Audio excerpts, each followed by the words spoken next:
అప్పుల బాధలు వెంటాడుతున్నాయా? అయితే 6 JVR వారి జాతిరత్నాలు ధరించండి. కూడా ఇలా వచ్చి కొట్టే కార్యక్రమంలో ఎందుకు పాల్పంచుకున్నాడు అని అడుగుతా ఉన్నా. అతను కూడా వీరిని దారుణంగా కొట్టే పనిలో ఎందుకు దిగాడు అని అడుగుతా ఉన్నా. కోర్టు కన్నా ముందు, కోర్టుకు ప్రవేశపెట్టే ముందు వీరిని హాస్పిటల్కు ఎందుకు తీసుకెళ్లారు అని అడుగుతా ఉన్నా. కోర్టుకు ప్రవేశపెట్టే ముందు వీరిని హాస్పిటల్కు ఎందుకు తీసుకుని పోవాల్సి వచ్చింది అని అడుగుతా ఉన్నా. కోర్టుకు హాజరు పరిచయం ముందు ప్రభుత్వ హాస్పిటల్కు ఈ ముగ్గురిని తీసుకెళ్లినప్పుడు తనను పోలీసులు కొట్టారని, గాయాలు కూడా ఉన్నాయని వీళ్ళు పదే పదే ఆ గాయాలను చూపుతూ డాక్టర్లను అడిగితే అక్కడి డాక్టర్లు ఎందుకు నోట్ చెయ్యలేదు అని అడుగుతా ఉన్నా. ఇంతటి దారుణంగా కొట్టినప్పటికీ, ఇంతటి దారుణంగా గాయాలు కనిపిస్తా ఉన్నప్పటికీ ఎందుకు డాక్టర్లు దాన్ని నోట్ చేయలేదు అని అడుగుతా ఉన్నా. అంటే కేవలం మెడికో లీగల్ కేసు అవుతుంది అని, కేవలం మెడికో లీగల్ కేసు అవుతుంది అని, మెడికో లీగల్ కేసు కాకుండా పోలీసులు డాక్టర్ని కూడా ఈధర్ బెదిరించాలి, లేదా డాక్టర్ కూడా ప్రలోభాలకు లోనయ్యన్నా ఉండాలి. ఏప్రిల్ 26వ తారీఖున నడి రోడ్డుపై ఈ ముగ్గురిని వీళ్ళు ఇలా కొడుతూ ఉంటే నెల రోజుల తర్వాత ఈ వీడియో బయటకు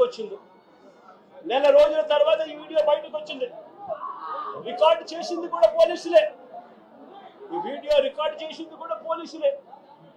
పోలీసులకు జరుగుతా ఉన్న అన్యాయాల మధ్య పోలీసుల్లో కూడా కొంతమంది జరుగుతా ఉన్న అన్యాయాన్ని జీర్ణించుకునే పరిస్థితి లేక పోలీసులు కూడా, మంచివారైన పోలీసులు ఈ వీడియోను విడుదల చేయడం జరిగింది. నేను అడుగుతా ఉన్నా, ఇంత జరిగినా కూడా ఒకవైపున చట్టాన్ని ఉల్లంఘించింది పోలీసులే, ఒకవైపున చట్టాన్ని అపహాస్యం చేసింది పోలీసులే, మరోవైపున పోలీసులే వీరిని అబాసుపాలు చేస్తూ, వీరి కుటుంబ గౌరవాన్ని మంట కలుపుతూ, ఒకవైపున చేయకూడని పనులన్నీ పోలీసులు చేసి ఆ తర్వాత వీరి మీద ముద్ర వేస్తా ఉన్నారు. వాళ్ళు చేసిన పనిని జస్టిఫై చేసుకునే దానికోసం ఈ పిల్లల మీద వీళ్ళు ముద్ర వేస్తా ఉన్నారు. సంఘ విద్రోహ శక్తులుగా, నేరస్తులుగా, గంజాయి బ్యాచ్గా, రౌడీలుగా వీళ్ళ మీద ముద్ర వేసే కార్యక్రమం చేస్తా ఉన్నారు. నేను అడుగుతా ఉన్నాను ఒకటి, ఆ పాత కేసులకు దీనికి ఈ ఘటనకు ఏం సంబంధమో అని అడుగుతా ఉన్నా. వీరి మీద ఏదైనా గతంలో ఏదైనా కేసులు ఉండొచ్చేమో నాకు తెలియదు, కానీ ఆ పాత కేసులకు ఈ ఘటనకు ఏం సంబంధం అని అడుగుతా ఉన్నా. ఈ ఘటనలో జరిగింది ఏమిటి అని అడుగుతా ఉన్నా. ఈ జరిగిన ఘటన పాత కేసులకు ఏం సంబంధం అని అడుగుతా ఉన్నా. ఈ ఘటనలో ఏకంగా దౌర్జన్యంగా వాళ్ళ ఇళ్ళకి తీసుకొని పోయి, వాళ్ళ ఇళ్లలో నుంచి వాళ్ళని లాక్కొని వచ్చి, వాళ్ళని దారుణంగా కొట్టి, రోడ్డు మీద కూడా కొట్టి షేమింగ్ చేసి వాళ్ళని ఇంత దారుణంగా చేస్తా ఉన్నారు.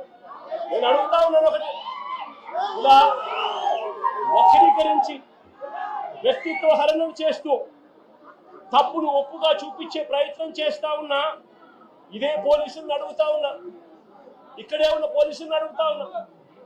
విక్టరు ఒక న్యాయవాది, జూనియర్ అడ్వకేట్ కాదా అని అడుగుతా ఉన్నా.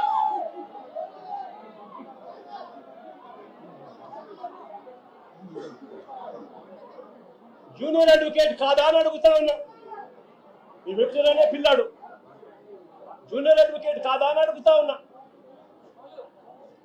ఈ పాప విక్టర్ చెల్లెలు, రాకేష్ చెల్లెలు, ఈ పాప ఇంజనీర్.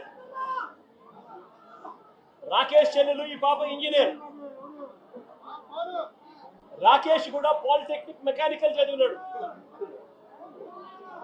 అంటే వీళ్ళ కుటుంబాలు వీళ్ళ కుటుంబాలు చదువుకున్న కుటుంబాల్లో నుంచి వచ్చిన వాళ్ళు మరి ఇలాంటి వాళ్ళ పరువులు తీస్తూ నడి రోడ్డు మీద వాళ్ళను కొట్టడం అన్నది, వాళ్ళను పబ్లిక్ షేమింగ్ చేయడం అన్నది ధర్మమేనా అని అడుగుతా ఉన్నా. నిజంగానే పోలీసులు చెప్తారన్నట్టుగానే వీళ్ళు ఇంతటి దారుణమైన బ్యాక్గ్రౌండే కదా వీళ్ళకు ఉండింటే, పోలీసులు చెప్తా ఉన్న మాటలు వాస్తవమే అయి ఉంటే, నేను ఒక క్వశ్చన్ సూటిగా అడుగుతా ఉన్నా. అసలు మంగళగిరి తెనాలి వారు కూడా కాదు ఇక్కడ, తెనాలి వారు కూడా కాదు ఇక్కడ. వీళ్ళు మంగళగిరి